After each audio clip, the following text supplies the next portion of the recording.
Welcome to the Neutral Podcast, where we discuss paving the way to a sustainable tomorrow. I'm Nate Helbach, your host, founder, and CEO of the Neutral Project, a sustainable real estate development company. Join us each week as we host world-renowned guests and explore dynamic landscapes of real estate development, alternative investing, sustainability, forestry, urbanism, and new cutting-edge carbon-neutral construction materials that are shaping the cities of tomorrow. Welcome back to the Neutral Podcast. Welcome, Dan Whalen. Happy to have you here. Hey, Nate. Dan leads all aspects of real estate development for Harbor Bay Ventures, including acquisitions, underwriting, entitlement, design, commercial leasing, branding, and marketing. He also founded Harbor Bay's hospitality division, which launched 4 different restaurants and event concepts in the spring of 2022 at Intro in Cleveland. Prior to joining Harbor Bay, Dan was director of development at Starwood Retail Partners in Chicago, where he led over $200 million in redevelopment projects across the United States. Dan is a Cleveland native and has a Bachelor's of Arts degree from Case Western Reserve University, where he also received first team All-America honor and still holds the numerous records of quarterback. He earned his MBA from Case Weatherhead School of Management with a focus on finance and design. And he's also an avid golfer and plays acoustic guitar. I didn't know that, actually. Wow, that's awesome. Dan lives in Cleveland, and he is currently in Intro, which is a awesome mass timber project in downtown Cleveland. So welcome, Dan. Happy to have you on the podcast. Thanks, brother. Good to be here. I'm excited to chat. So maybe, Dan, you could just start off with like a little background on yourself, where you grew up, what got you into development. Yeah, it's a little interesting story because I wasn't always interested in it. I wasn't always naturally drawn to it. I suppose from like childhood, I was most intrigued with my set of Legos and Connects and Lincoln Logs. So maybe it was always there in the background, but I always had those things dumped out in the living room. I was always trying to build stuff. But I was born and raised here in Cleveland. Went to school here, which you noted. Had a pretty awesome football career that is in the distant rear view now. I can't believe it's like 15 years ago was my last football season in college, which just makes me feel older and crankier every day.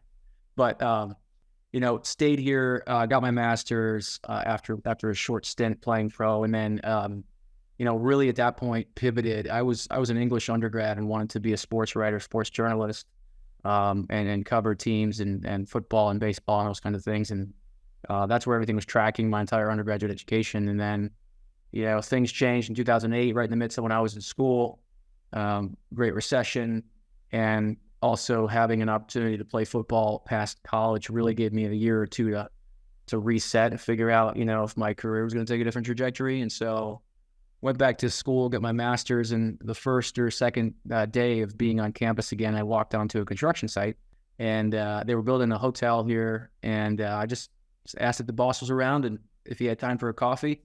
Went to Starbucks right next door, and I pitched him on hiring me as like an intern or even full-time for the course of my MBA, and they did. And so I jumped right into the development team with those guys. It was a local small family office here that does a lot of projects, hotel and multifamily, and that kickstarted my development career. And then I focused all of my learnings and tailored some of my independent studies and things that I was doing in business school really towards real estate and finance, and got 2 years of that. And as soon as my MBA was done, I went off to Chicago and had a couple connections there. Got a job at Starwood Retail.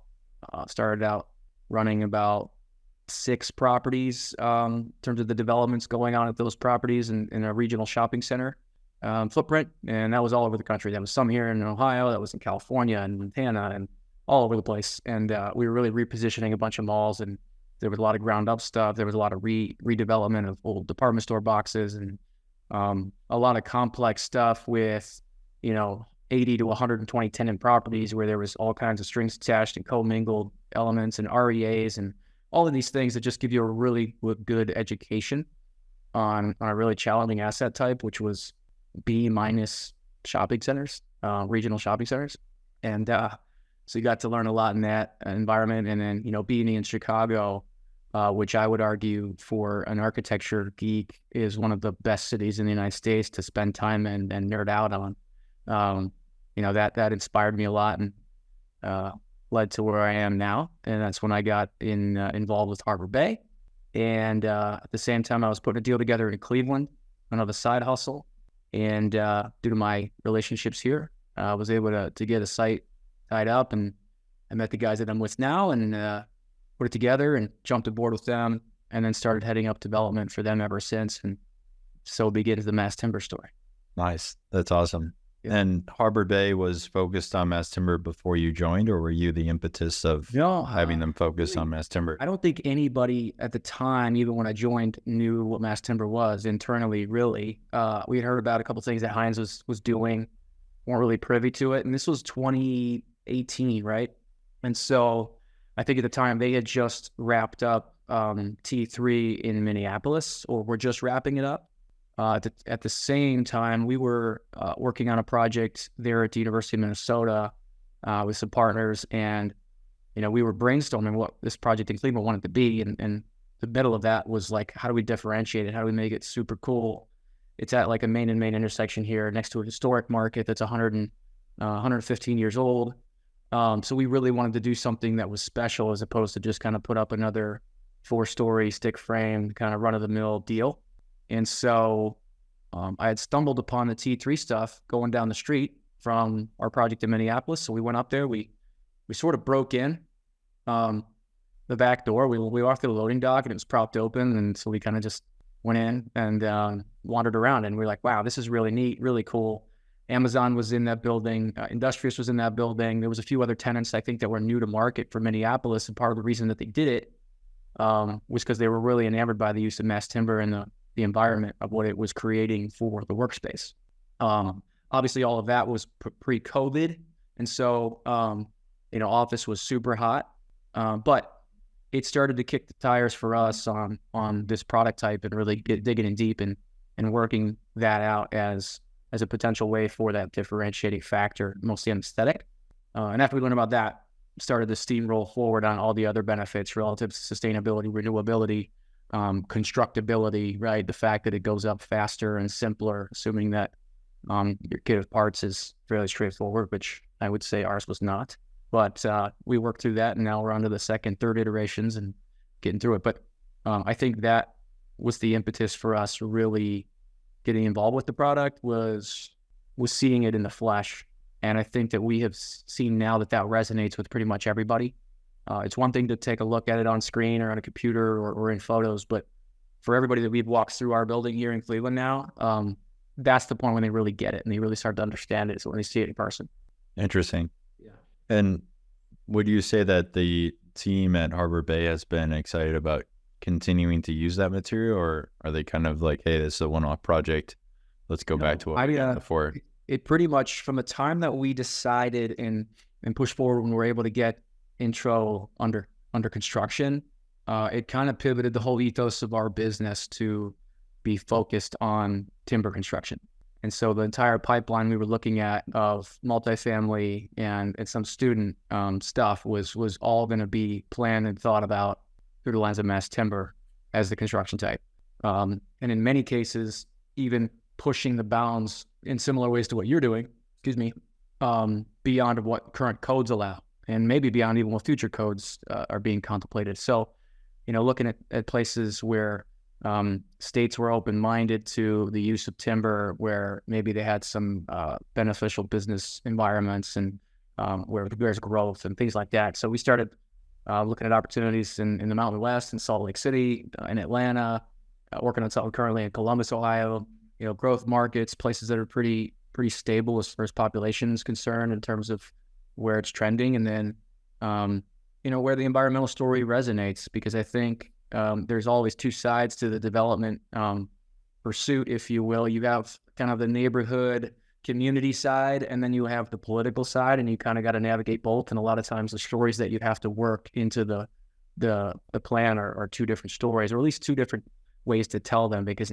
the neighbors don't always have the same concerns as the city council people and those sorts of things. So you have to figure out a way to be creative to craft those things and really hit on the points that everybody's looking to hear. And what I think we found is sustainability is a huge piece for a lot of cities, a lot of metropolitan areas, a lot of council people.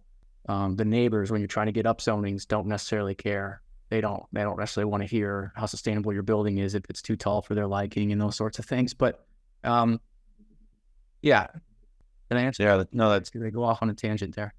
no, that was brilliant. Yeah, I think that's one of the things I want to kind of transition into is just talking about why mass timber, and there might be some developers that are listening to this that think we're crazy that we're going to spend a little bit more money on our structure just because it's a more sustainable material.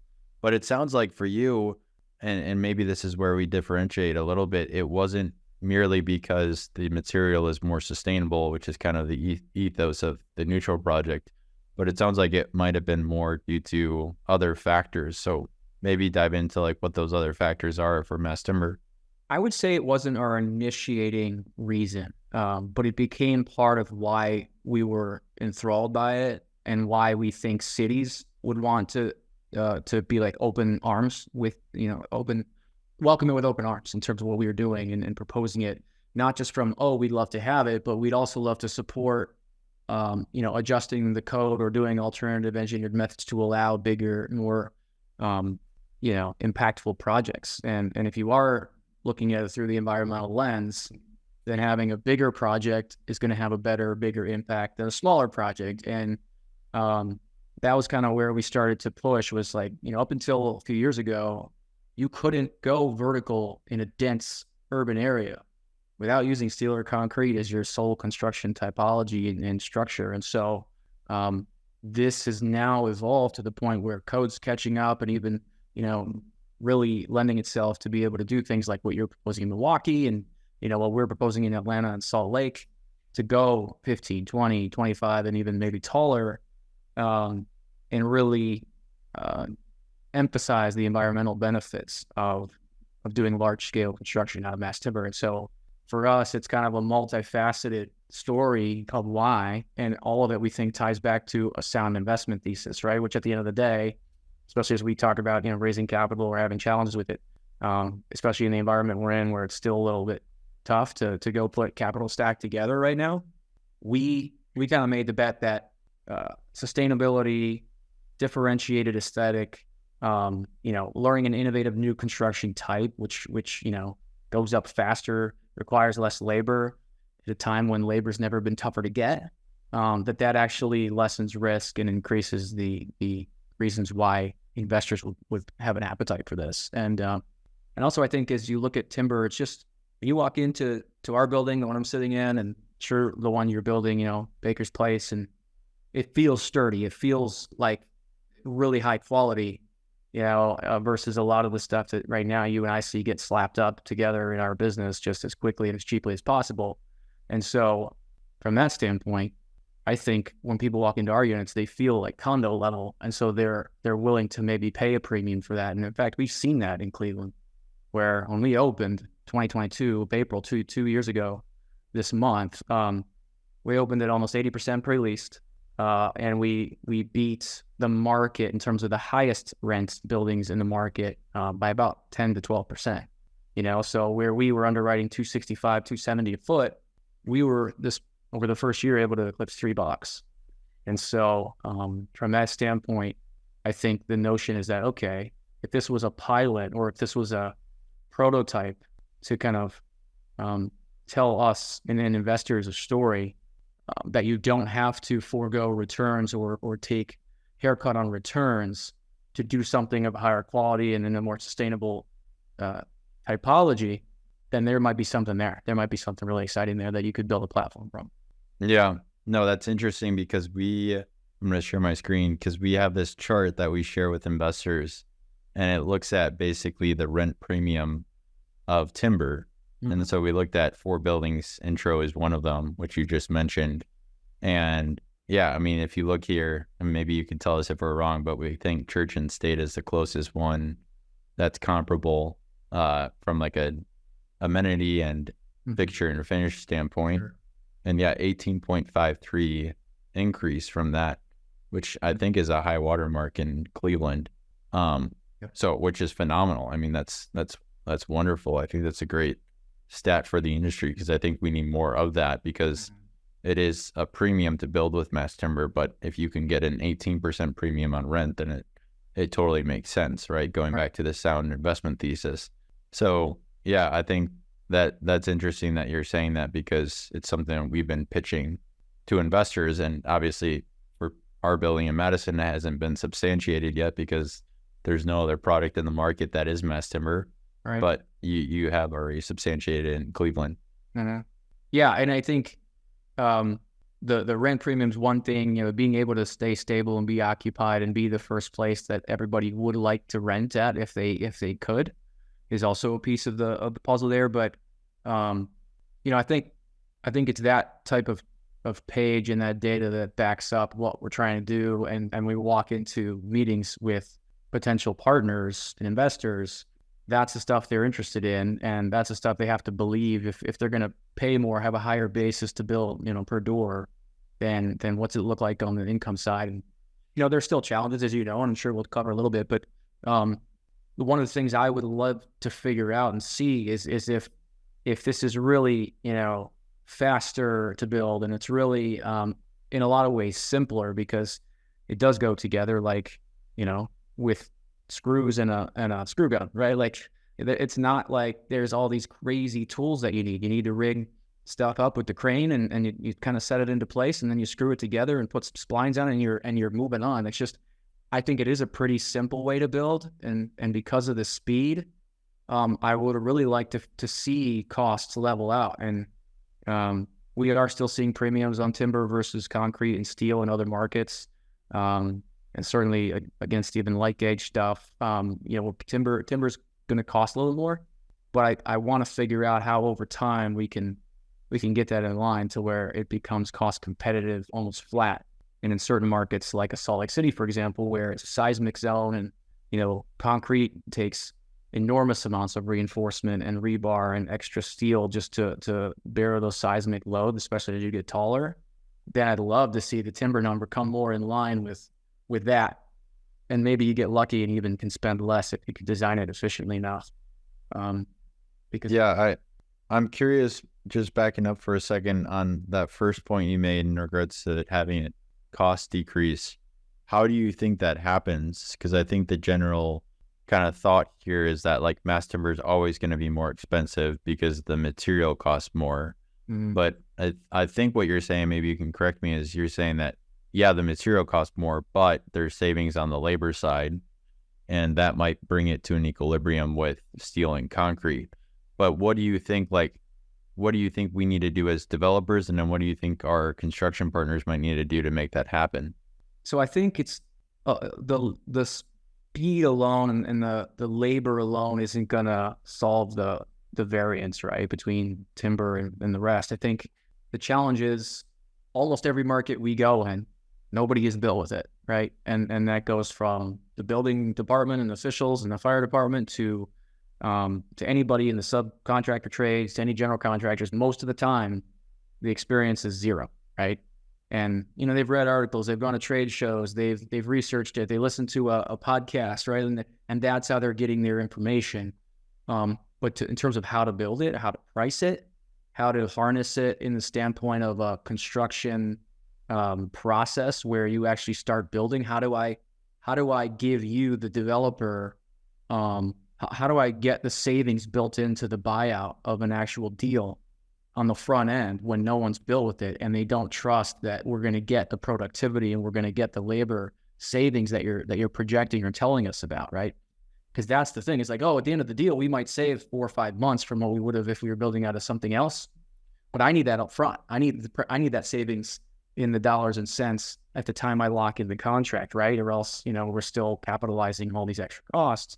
And I think that's the one that we haven't really been able to harness yet. We haven't been able to dial it in a way that's going to take some time until the contractors in these respective regions get more tuned into the product or have a chance to touch and feel it, see how it goes together, and then work that into the process. And I think some of the tools that, that you're now privy to that are happening out there, stuff with the interstice, and Josh and Eric, our partners are working on, and those sorts of tools are going to be very helpful on the front end in helping wrangle in design in a way that cost can be projected in a highly reliable manner, and then can then be rolled into your budgets. But supply chains, I think those are still a little bit tough.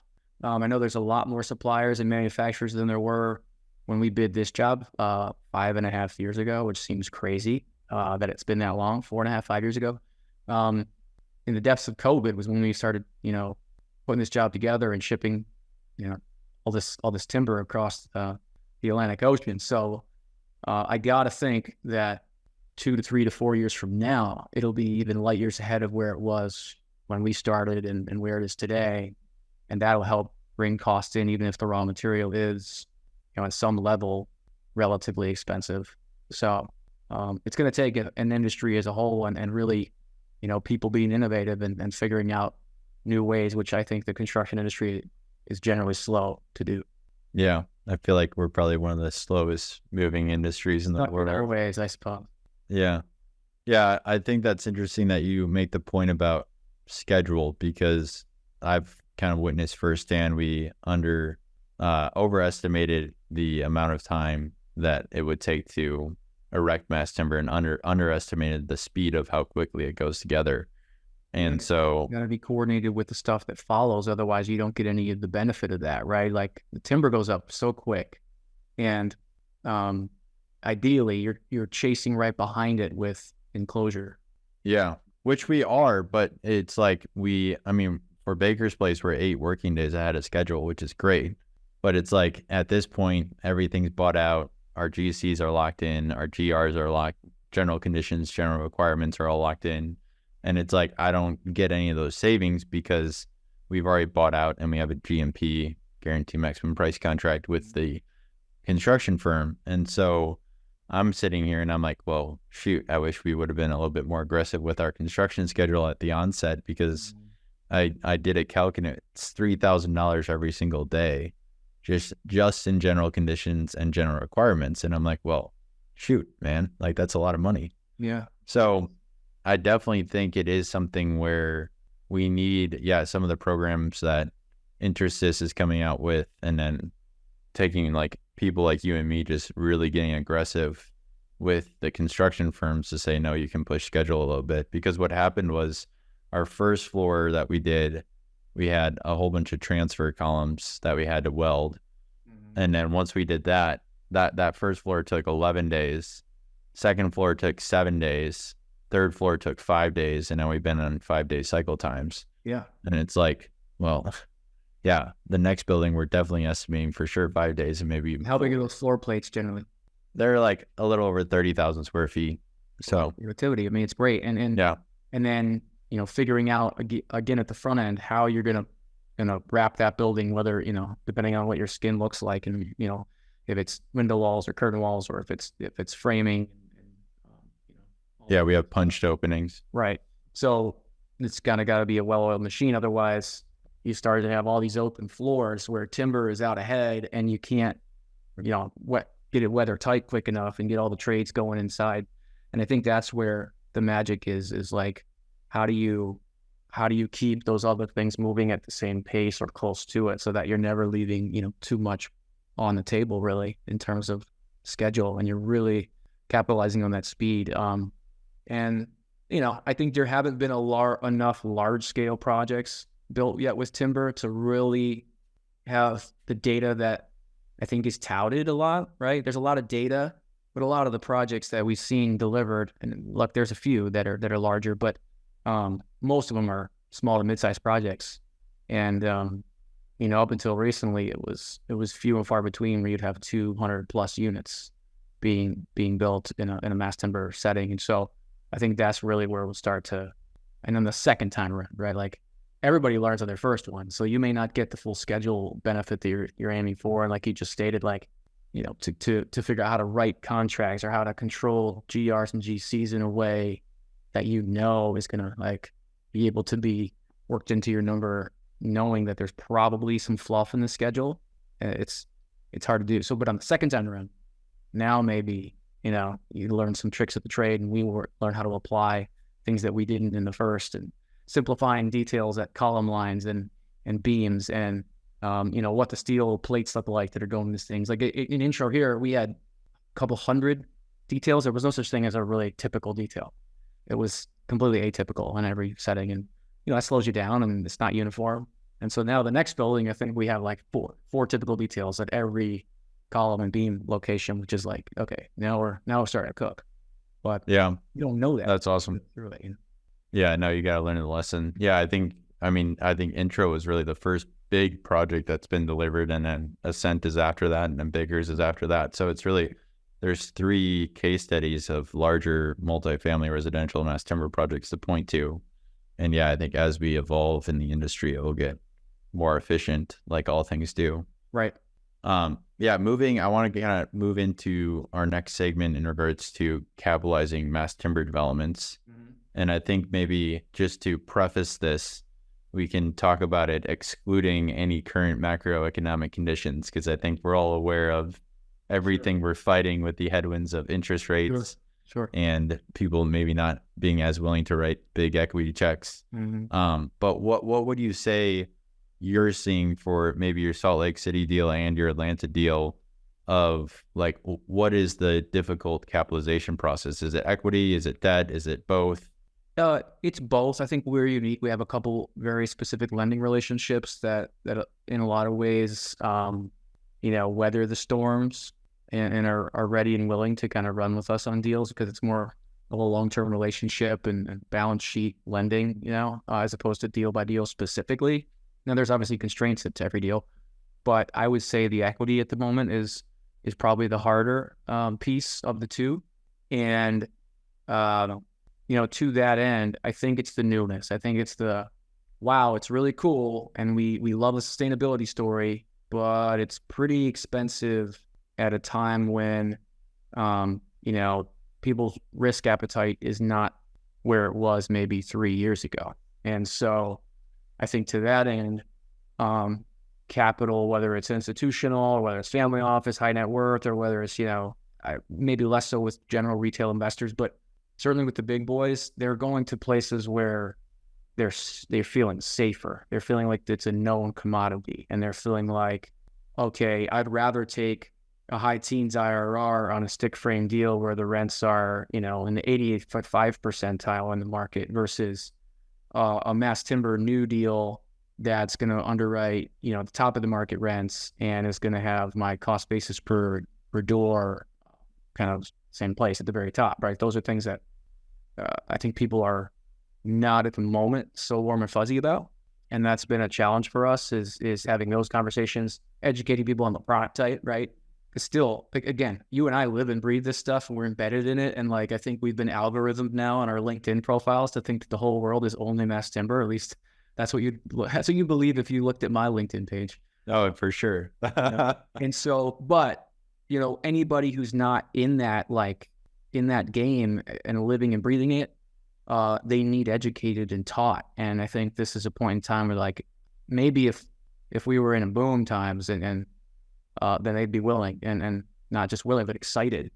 And we've been finding that people at the moment are just a little more cautious and don't necessarily want to be have to go through a big learning curve, even if we're passionate and excited and fully tuned in to what the benefits are. And we believe in the rent premiums that we can get in these markets. And our real estate's pretty good. And do you feel like that's just like current macroeconomic conditions, or did you even feel that like back in 2018, 2019 when you were capitalizing intro? No, I think we didn't feel that at all. In fact, the 2018 and 19, we were like, it was relatively smooth sailing. I mean, this was an opportunity zone project, so we had put our own fund together and kind of had all the equity compiled into that fund. So I don't want to say it was a unicorn type of thing, but it was certainly not like we had to go out and raise, the 35% equity for this deal in a 6-month roadshow. We didn't have to do that. So, now deals are bigger, right? our deals on the table right now are anywhere between 100 to 180 to $200 million. And so, those ones are harder to get equity checks from single investors if that's the route you choose to go. And we've chosen to kind of go that route for the time being. And it's been slow, to say the least. Although people were like, yes, but just not right now, right? We're highly intrigued. We're highly excited. We want to be part of this. We think this is the next thing, but just like, maybe not first quarter 24. And so I'm optimistic because, like I said, we get these investors, we get lenders here, we bring them to Cleveland, we show them the building, they walk around and they're like, you know what? This is like nothing we've ever seen in person. It feels different.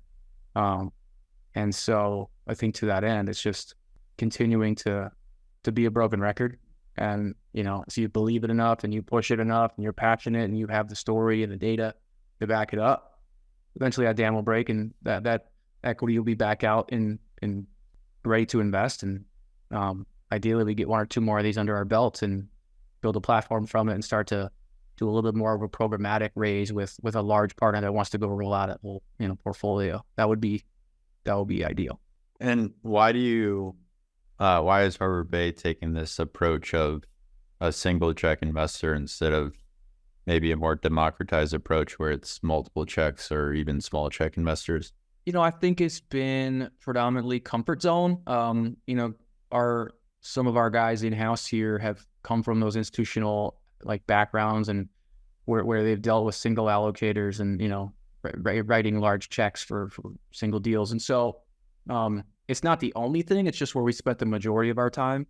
And I think there's been some optimism that maybe we, if you bang on enough doors, then you just need one, as opposed to, rallying together, 50, 60, whatever people who could write $500,000 to $1 million a piece for the deals of the size that we're talking about.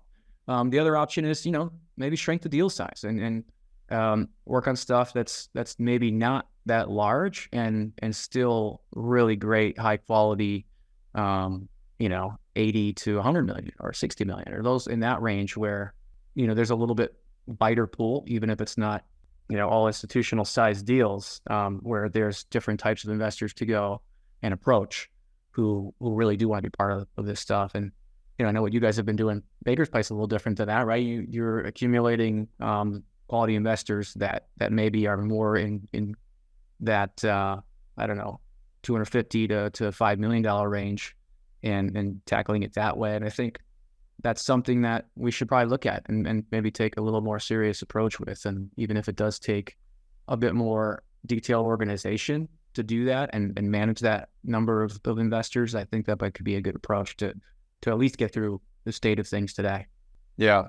No, I mean, it's definitely the approach we've taken. I always tell our guys that in school, you always learn about how to build the best stock portfolio, especially in your finance classes. Mm-hmm. And it's never buy Ford stock and that's it, and put all your money in Ford stock and hope and pray that Ford stock does well. Yeah. And don't put your money in any other stocks. And I think it's like the same thing in investing and sourcing capital. It's like, if you're going looking for the one whale or one Ford stock, you're probably gonna either get it and be excited or not get it probably more often and be very disappointed. And what we've decided to do is take a diversified approach and have a whole bunch of different stocks and put our money in a whole bunch of different places. Yeah. And have investors invest. I mean, our smallest check right now is $9,000. Our biggest check is $13 million. Mm-hmm. And so it's like, let's diversify our portfolio in the investment space and get different investors involved. And then if one leaves, that's okay, because we have 1,000 more to go to. Yeah, no, I think it's probably the path to go right now, especially with liquidity not being, nearly what it was, even, not since COVID, but pre-COVID, during COVID, and really since 2021. I think since then it's been slowly drying up a little bit, and people are getting a little gun shy more than anything. So yeah, I think there's a lot of ways to skin the cat, and I think the dam will break here, like I was saying, hopefully sooner than later, because even if interest rates don't move too much, the markets have to react and start to treat it as normalcy, right? And so at that rate, return thresholds and hurdles get adjusted, and everybody kind of moves to the median, if you will, and starts to figure out how to make deals work based on the current constraints. And so, I just think with this pace that everything happened in 2023, with rates and whatnot, that it just shook stuff up and it made it a little bit tougher. And so stuff settles down, stuff goes in cycles, as you know, with our business, and hopefully we're just on the next stages of the next up. So we'll see. But I do think timber tells a compelling story, and it's a unique product that really should attract a lot of people. We've been pounding the pavement on it since we started this project, and we believe in it, and we're pushing it. Yeah. What's your golden crystal ball of where the interest rates are going to go? What's your prediction? I don't know. I think we're kind of in this frame of reference for a while. I don't see them dropping a whole lot. Certainly not fast.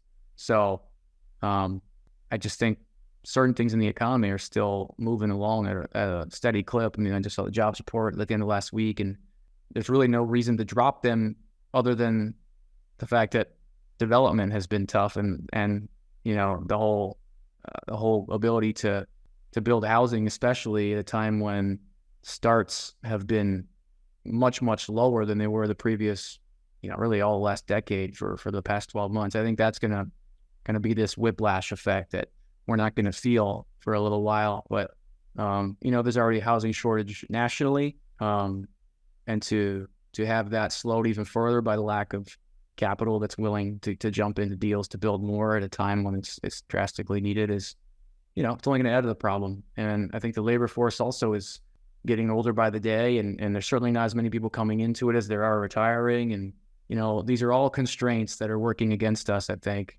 as developers and as guys trying to build stuff, especially that is new and challenging. Yeah. I mean, on one hand, I've been thinking about this a lot. It is a constraint for us to have, the labor force decreasing, and for us to not have maybe as many skilled laborers in the market. But on the other hand, it's almost an opportunity, because it's like everyone's dealing with this, right? And we're already in this housing shortage in almost every big city. I mean, some cities we've seen a temporary oversupply, but I think that'll probably be for a very small clip in time. And so then it's like, well, you look at the next 5 years of development, and it's like, well, if you could get a project in the ground, it's going to be filled up almost immediately, in my opinion, because it's like after 2025, you have this massive cliff, right? Mm-hmm. Because we haven't really had any starts. Yep. It's almost been 16 months down. I mean, the last 12 months have been drastic, but 16 has been downward trending. And so, yeah, for me, I'm like, wow, this is a big, I think, opportunity for developers. If you can get projects capitalized, you're going to do really well. But I think the issue is that, how do we get projects capitalized? And I think what we're doing is probably the way to do it. But I've also been thinking from more the macroeconomic perspective, and I'd love to get your thoughts on this. But it seems like you have this kind of delay fuse in construction, because it's like you have all these starts right back in 2022, and then some a little bit in 2023. And all these construction workers have been busy. And now, like, as of late 2024 and going into 2025, mm-hmm. I think a lot of them are seeing a pipeline that's completely dried up. Yeah. So it's like, well, if they don't have a pipeline and we keep interest rates at where they are at, how are all these different construction workers going to keep employment? So are we going to see like this massive unemployment number go up because of all these starts have been delayed? And we really just haven't seen the effect of those starts be delayed from interest rate, because there's this massive backlog in construction. Mm-hmm. So, yeah. I think on the private side, there definitely is. I think what we've seen, especially in the markets we're in, is like there's enormous public infrastructure projects, civic projects, and a lot of things happening that aren't necessarily multifamily, but these guys are finding opportunities to go and build because ARPA funds and things like that, like just stuff that that was either government driven or, is kind of like here in Cleveland, hospitals, they're constantly building and adding, right, in Cleveland Clinic. And so in Columbus, there's a $5 billion Intel campus being built. Like, it's just that kind of stuff that is, while our type of products or projects, excuse me, are definitely not getting capitalized at the rate that they were, those other ones, the bigger ones, are pooling labor into those. And in many times it's just, they can pay more. They got 6-7 years of construction going on some of these large projects that they're going to need everybody they can get. And so I think to that end, it's like, okay, they'll leave the multifamily projects aside for a bit while there's a lull, and we'll go work on other stuff. But yeah. So you don't think we'll see this massive unemployment number increase by like end of 2024, early 2025 due to not having multifamily starts because they're going to move to some more civic and public projects? I think they have. I don't know if it'll be that way in every market. I think in growth markets like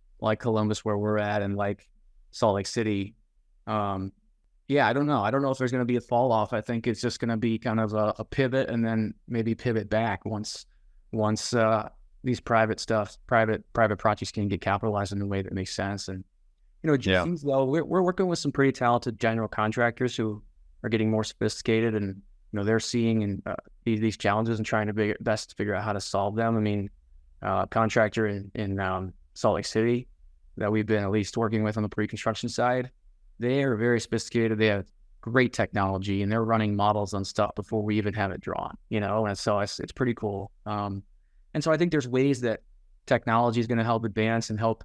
I know you guys are privy to that, and that's kind of a key to your business model, is integrating a lot of that stuff. But I don't know.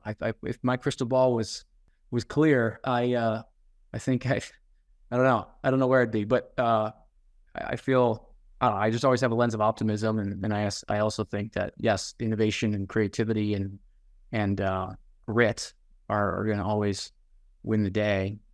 And I think that's kind of what you got to be almost, as a developer, especially as one who's going to weather ups and downs and cycles. That's kind of part of the job description, right? Yeah, for sure. I definitely think we're in a cycle right now. Well, what's your crystal ball on your personal career for the next 5 years? That one might be an easier question to answer. Yeah, interesting stuff. I mean, I'm in the process of actually teeing up my own company, and I think by the time that this podcast airs, I'll be off and running with that here in the second quarter of 24, and really excited about it. I think everything we've done at Harbor Bay and the group of guys I've been with, and the openness to innovate and push and do the things we have and get into timber and chase these large deals and do really exciting things that, quite frankly, not too many other guys other than the ones on this podcast and a few others have really been able to get into. It's good company and small company. I think it's been really exciting, and it's gotten us a lot of attention, and it's gotten opportunities to be put in front of me personally that maybe I wouldn't have otherwise. And so it's exciting. So yeah, I'm going to be in the final stages of launching, this new company. It's called Places, just because that's what I want to build. And I'm excited to get it rolling, and got a couple things here in Cleveland that I'm going to start with, and, working on some things elsewhere potentially, and markets that I'm familiar with, and, building out a business plan and a model that I think is, it's just like all the things that we've just been talking about. Simplicity at sometimes is the best way forward. And I think starting simple and getting some things going that aren't pushing the limits of codes and entitlements and all these sort of things at this just kind of current state of things is going to be my approach to start, but certainly multifamily based.